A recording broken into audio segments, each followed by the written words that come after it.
around people in a way I didn't before. But this time, because we were in Assos, we were in the country, and I was with my sister, who is extremely close to animals, I extended my metta to animals. It was unexpected happening. So those were the similarities. The differences were that I had this agenda of making this talk, and that was a big thing for me. I needed the time, and I wanted it to be right, and we were so busy. And I ended up, I was said to Anne, I couldn't go to the Pazar with her. I couldn't go to buy things at this village that she wanted me to see the old Pazar there. And I said, I can't go, I have to do my talk. And she said, oh, I'm disappointed. I wanted to show you the place. And I got angry. I just got really angry. I blew up. And I said, how can you not understand? I need space. I need time to do my loving kindness talk. I was humiliated. And I thought, how can I do this? How can I give this talk on loving kindness? I'm a fake. I'm angry, and I was closing the door of my bedroom because Anne's one-eyed old cat that she loves got on my bed and was drooling on my pillow. So I was closing my door, and I was concerned about generating this metta, and yet I noticed myself closing up rather than opening up. And I'd watch my sister Anne, who loves animals, and I'd say goodnight to her, and there she'd be lying in her bed with this huge spider hanging from a spider web above her head. And I'd say, you know, there's a spider above your head. And she'd say, yeah, I really like that guy. And I'd see her on the couch with her one-eyed cat reading. And somehow the spider managed to get there in that room above her head. So there was something lovely about that. And then something happened. A tick got on my sister's back. And a tick is a kene. It gets inside you and it drinks your blood.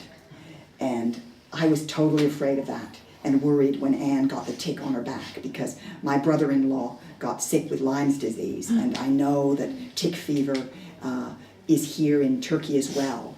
And so I was very concerned about this. And I put alcohol on it, and Anne told me to take it out by turning clockwise. And I did, and the little tick came out in my hand, and it was full of olive oil, and I put it in a little plastic envelope that had bandages, and I put it in a bottle because I wanted to take it to the doctor with Anne when Anne went to the doctor to see if it was a bad tick. Well, Anne is not as afraid of things as I am, as far as animals go. And so she kind of talked to some local peasants, and they said, oh, it's nothing, it's not here in this area. And nothing happened to the tick, the bite. It didn't have any red mark on it or anything. She said, oh, I'm not going to go, it's fine. But I kept the tick in the bottle because in case something happened and we went to the doctor, we'd have the tick. So some days later, Anne mentioned to me, that poor tick must have died a horrible death in the olive oil and with no air in the bottle. And I sort of thought, it's a sentient being, and I'm doing loving kindness. And again, I failed. I didn't even think of the tick as a sentient being. And I said to Anne, oh, no, I'm sure it's smothered in the olive oil immediately, because olive oil does that, and so it's got to be dead. And I opened the bottle, and I opened the little envelope, and I couldn't find the tick. I said, the tick's not there. She said, it got out of the bottle. And I said, no, it couldn't. And then I saw it crawling on my hand. It was trying to get into my hand. And I went running to the garden. I wanted to throw it over the wall, but I couldn't get there because it was really, must have been hungry from those days. And trying to get into my hand. And I felt it differently.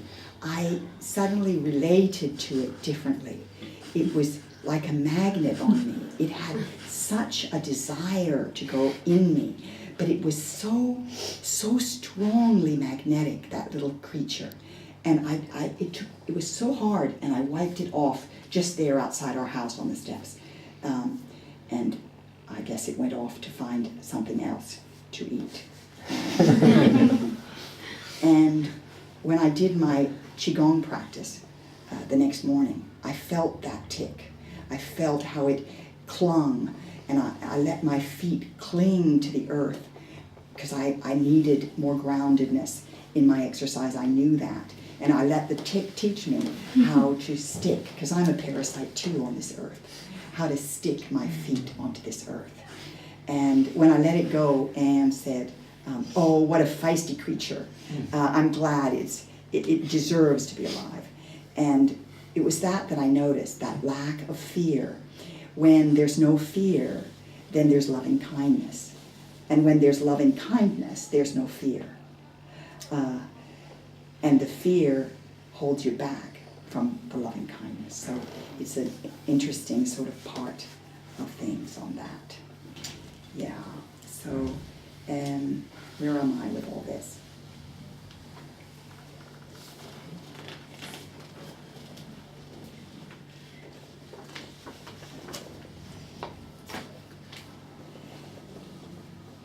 So those hard times that I had there where I wanted it to be different, that was the learning experience for me. And I don't think I could have gotten through it as easily if I hadn't had Sangharakshita's book that I was studying, because I was humiliated, I was constrained, I wanted it to be different, I was disappointed in myself, I was critical with myself, I was disliking of myself, I was caught in myself. And that being caught in myself was keeping me from being able to open up to the sutta that I was actually wanting to go deeper into. And now I'm going to go to the third part of the talk and talk about Sangharakshita's book. Just one part of it. His really amazing way of being able to look at the shadow side of metta, meaning negative emotion and dislike and hate and all those things that are part of our world and that I didn't want to deal with. I just wanted positive emotion. So it's actually talked about at 3 different times in this sutta on positive energy. It's described 3 different times. And Buddhism, because we want happiness and we want to find this place of perfect peace, then we are really very concerned with suffering and why we're suffering and why we can't find this happiness and peace. So Sangharakshita describes this and the line of this so very well in this book. He talks about craving, which is what keeps us from being happy. And he describes craving as the natural tendency in all of us to want things to be other than they are, to want things to be the way we want them to be. And I could see that I wanted my time to be the way I wanted it to be. I wanted my sister to be the way I wanted her to be. And the time, I had an agenda for that. And I was creating a pain and suffering in myself and a separation because of it. Sangharakshita mentions that anger is something that comes from that, when you have these ideas that you'd like to have happen that don't happen. And luckily he says that anger isn't as bad as other things, which was good because anger is my thing. Sometimes it is just a way of cleaning out or an expression of something that then can come out clearly into reality. And that's what had happened with Anne and I. We faced that and we saw it and we got farther from it. But craving can also go farther and can turn into hatred when we don't get what we want and we have this kind of story over time, over a period of time, a story that this didn't happen and that there are reasons for this, and we get a kind of solidified, fixed feeling of ourself and a fixed story of why things aren't okay. And we can project that then onto others, and we can project that from things that have happened in our own past or people from our past. So we can project that, and that hate can grow. And we can end up actually wishing other people to suffer, which is what is also mentioned in the sutta, that no one will wish anyone to suffer, and that these are parts of being human. Sangharakshita describes it so beautifully as, where is that?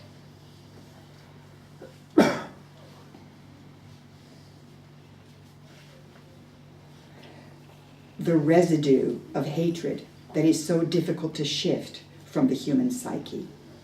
So I think that's awareness that is something in all of us that is part of facing what it is to be stuck in what we call stuck in ourself.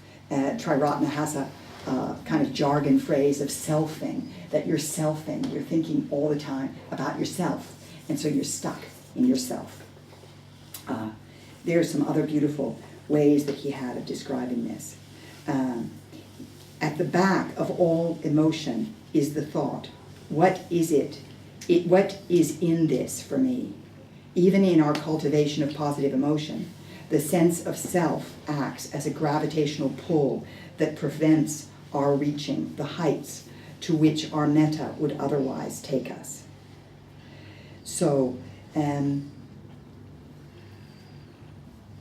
I think for me, being able to feel that was a great gift, actually, to be able to see how constricted I was from getting stuck in myself was really a great gift.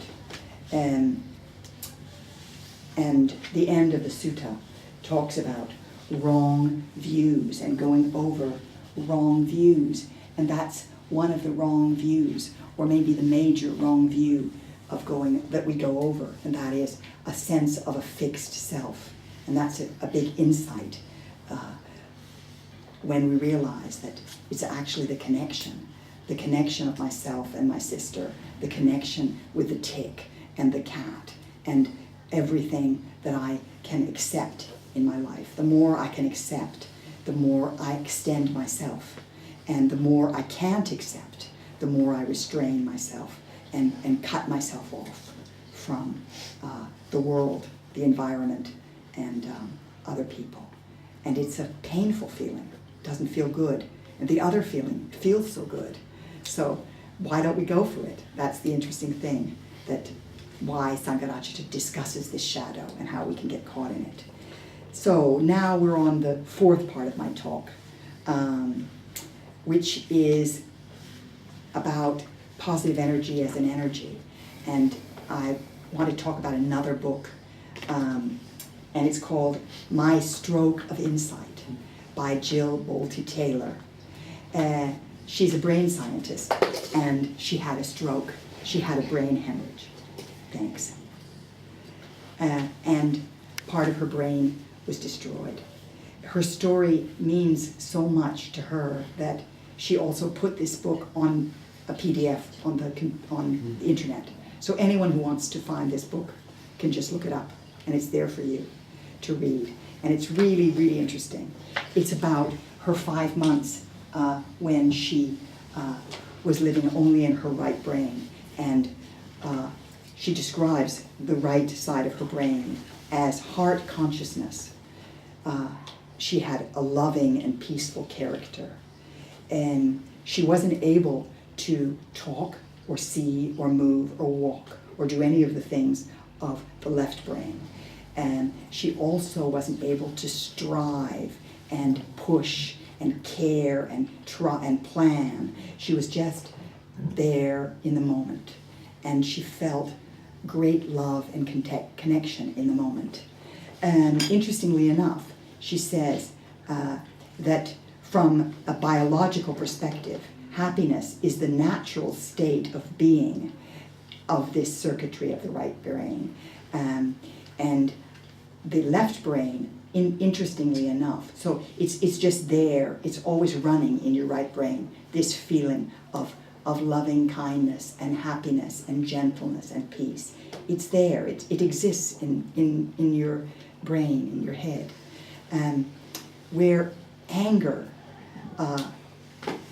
is a reaction. It's not something that's in your brain always. It's a reaction to a threat. It's a reaction to fear. And that's when that comes up as a reaction. It's not a natural part of your brain. And she discusses how we could stay more. She looks for this because she came back to full abilities in life. But she wanted to stay more in this right side because our Western society lives more in the left side of the brain. We're too busy with our success and we're too busy with our striving, and we haven't really felt the right brain. So she sees some things that we need to do. Be in the here and now. And that is with body awareness, like Vajrachaksu gave us in our meditation at the beginning of this, to stay with body, to feel the senses, and to feel the environment we live in.